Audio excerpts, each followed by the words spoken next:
tout le charme de l'injection et le charme de votre profession. Voilà, donc le métier d'infirmier, c'est un métier qui est assez facile et très difficile.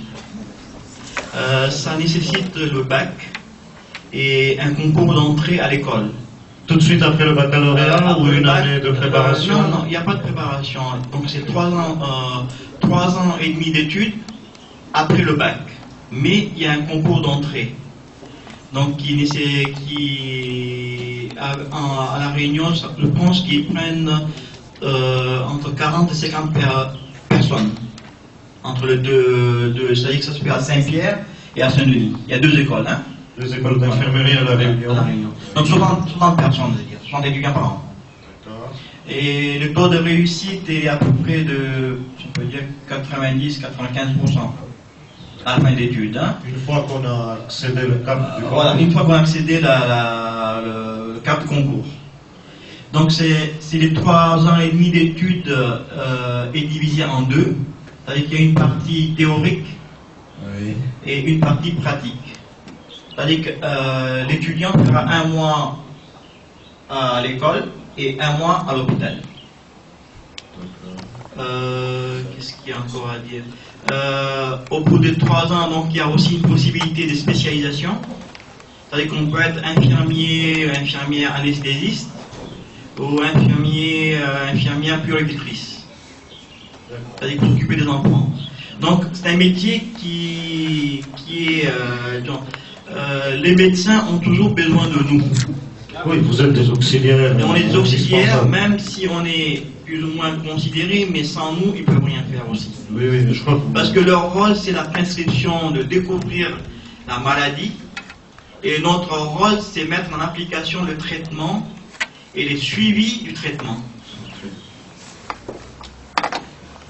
Alors, est-ce que pour être infirmier,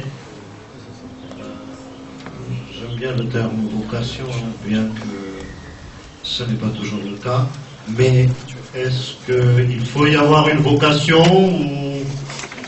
ou des qualités particulières? Oui, c'est un métier qui est très difficile, tant physique que moral. D'accord, c'est-à-dire? C'est-à-dire, physiquement, vous avez affaire à toutes sortes de personnes, toutes sortes de gabarits des personnes. Oui. Et moralement, c'est-à-dire que vous soignez autant bien les bébés que des personnes atteintes de certaines maladies assez graves et la souffrance. Donc votre rôle ne se limite pas seulement aux piqûres? Non, d'après l'étiquette qu'on prend, c'est-à-dire que les piqueurs, genre, vous devez vous régaler, etc., c'est bien, oui, c'est intéressant. Mais notre rôle est très... infirmier doit être très humaniste. C'est-à-dire qu'on est là, on est présent au niveau de souffrance des gens. Donc vous les accompagnez? On accompagne, par exemple, accompagner un patient à la dernière étape de la vie. Le médecin, il est là. Le médecin, il vient, il consulte, il regarde. Mais le qui est proche du malade, c'est nous. Nous, auxiliaires. C'est-à-dire qu'il y a aussi, à l'hôpital, il y a des aides-soignants ou aides-soignantes. Il y a différentes étapes. Hein. Donc, mais le plus proche, c'est nous. C'est-à-dire que c'est nous qui sommes là devant le patient, devant le malade. Lorsque vous exercez en libéral, est-ce que les gens viennent vous voir ou beaucoup plus activités prépondérantes? Est-ce que vous vous rendez chez les gens à domicile? Comment ça se passe? C'est-à-dire qu'il y a en tant qu'infirmier, il y a deux moyens. Soit vous exercez à l'hôpital, oui, ça, je crois que je vais passer la parole ensuite à votre épouse qui saura mieux nous donner des précisions. Donnez-nous des précisions sur l'aspect libéral. Donc en libéral, c'est-à-dire qu'on a plus à faire à des soins à domicile. Donc beaucoup plus de déplacements. Beaucoup plus de déplacements, voilà. D'accord. Et est-ce que vous recevez aussi? Oui, ça nous arrive de recevoir au cabinet. C'est-à-dire que la première injection, de fois, on le fait au cabinet. Au premier rendez-vous, on le fait au cabinet. Et par la suite, ça suit à domicile. Mais étant donné la crise, il y a de plus en plus de médecins par comment on appelle ça, par l'obligation de certaines caisses à prescrire des soins au cabinet. Et donc, l'avenir, les perspectives d'installation, vous aussi, c'est une profession, certes, réglementée. Non, il n'y a pas de réglementation. C'est-à-dire qu'il faut pas, s'il y a une réglementation, c'est-à-dire que maintenant, pour faire du libéral, il faut avoir 2 à 3 ans d'expérience professionnelle. Ah bon? Voilà. Alors que quand moi, je me suis installé, j'avais mon diplôme, je pouvais mettre 2 jours après ma plaque. D'accord. Ok, ouais, ça c'est intéressant à savoir, mais pour installer un cabinet, pas de fonds particuliers. Si, il faut avoir une voiture, téléphone et un local. Oui. Non, le 3, non, parce qu'à l'époque, on n'avait pas besoin de cabinet. C'est-à-dire qu'on pouvait mettre la plaque à domicile. Voilà. Mais maintenant, c'est obligatoire. D'accord, mais votre Donc ça fait un profession, genre de... non, 4x4, c'est pas tellement nécessaire par moment, mais comme certaines professions qui n'ont pas médical pour montrer leur notoriété, et ils roulent en 4x4 ou en BM. Oui. Donc les infirmiers, par le fait qu'on est obligé de fois d'aller dans des champs de canne, etc. Oui. Donc on est obligé d'avoir un 4x4. Par Oui, obligation. donc ça, on n'y est pas contre. Il n'y a pas de souci. Oui. Alors, je voudrais juste signaler à Amine que 90% des infirmiers qui m'achètent une voiture, moi, c'est essentiellement des 4x4. Oui, non, c'est-à-dire que c'est plus en sécurité en 4x4 qu'en petite voiture. Souvent c'est l'accessibilité, si tu veux, des zones, des endroits où... Surtout que vous devez vous mal garer sur vous. C'est souvent le cas, 90% des cas, c'est... Et comme vous devez monter sur les trottoirs pour vous garer. Sur les trottoirs...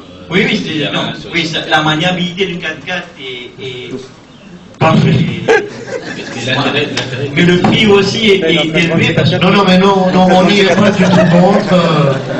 Vous pouvez vous déplacer, on vous le souhaite vivement à l'avenir, dans un jet privé, on y sera très Non, content. ça va pas être le cas encore. Mais ce n'est pas un souci. Non, si un jour peut-être si monsieur le président nous demande d'être infirmier particulier, là il va nous mettre un privé. Mais en tout cas, moi je voulais juste compléter par l'autre facette effectivement de la profession, c'est-à-dire que moi j'ai toujours travaillé en milieu hospitalier. C'est un métier qui est très prenant, mais où on voit beaucoup d'autres choses. Mais il y a aussi d'autres possibilités pour les infirmiers. C'est de travailler par exemple dans les écoles, dans les PMI, et puis dans certaines entreprises aussi. Ils ont besoin d'infirmières parce qu'ils ont un certain nombre de personnel. Dans les établissements scolaires. Dans les établissements, oui, c'est ce que je viens de dire. Et puis, ce sont des études courtes qui sont certes prenantes, mais très intéressantes. Comme Amine l'a dit, donc c'est un Bac+3 qui est reconnu comme, le diplôme d'infirmier est reconnu en tant que licence maintenant, parce que c'est comme un cursus universitaire. Avant c'était une école proprement dite, comme une école privée, mais maintenant c'est un rythme universitaire. Et puis pour les filles, moi je pense que c'est intéressant parce que bon, c'est vrai que c'est court, on arrive à avoir le diplôme assez facilement si on a bien travaillé. Et on a un travail qui est assez rapidement puisque les infirmières sont toujours très demandées, aussi bien ici ou bien on peut aller dans tous les pays de l'Europe, on est très très demandés, les infirmières françaises sont très cotées, même au Canada, en Suisse, etc. On est très très très demandés. Donc je pense que pour les filles qui ne veulent pas... chez nous, c'est vrai que c'est difficile de faire des études trop longues. Donc, je pense que c'est pas mal. Mais une fois que vous êtes diplômé pour accéder aux hôpitaux, pour avancer ou c'est sur non, titre? pas du tout, puisqu'on a fait des études avec des stages à l'hôpital. Bien sûr, il y a une sélection. Non, c'est pas des sélections, mais en fonction des résultats, en fonction des classements, Donc on est recruté plus ou moins rapidement. Par exemple, si on est les 10 premières dans la liste. Et puis c'est une profession qui est... Aujourd'hui, il y a aussi bien des garçons que des filles. C'est pas une profession spécialement réservée aux filles, aux femmes. Même les garçons peuvent le faire. Il n'y a pas de souci. Et il y a énormément de choses à apprendre. On évolue au sein de la profession. En l'occurrence, par exemple, à l'hôpital, on est souvent en formation, on a des congrès, on évolue, il y a des nouvelles techniques qui arrivent. Par exemple, moi, j'ai toujours travaillé dans le service d'hémodialyse où on travaille beaucoup avec les machines. Donc, on a de nouvelles machines, de nouvelles méthodes, on est sans cesse en train de bouger. Et c'est pas vraiment une spécialité, c'est-à-dire qu'on va faire une formation pour ça, on est formé sur le tas. Mais une fois qu'on est, par exemple, dans ce service ou chez les grands brûlés, par exemple, on peut bien sûr demander nos mutations, mais c'est rarement accepté puisque c'est quand même une spécialité. Donc, il ne faut pas se dire que parce qu'on est dans l'hôpital, on ne bouge plus. Il y a toujours une évolution et on peut changer de service aussi si on le veut. Parfait. Donc, ça ne peut qu'encourager les futurs aspirants à se destiner vers cette voie. Bon, je crois qu'en synthèse, les professions médicales vous encouragent donc à se diriger vers cette voie. Il ne faut pas compter l'échelle des années.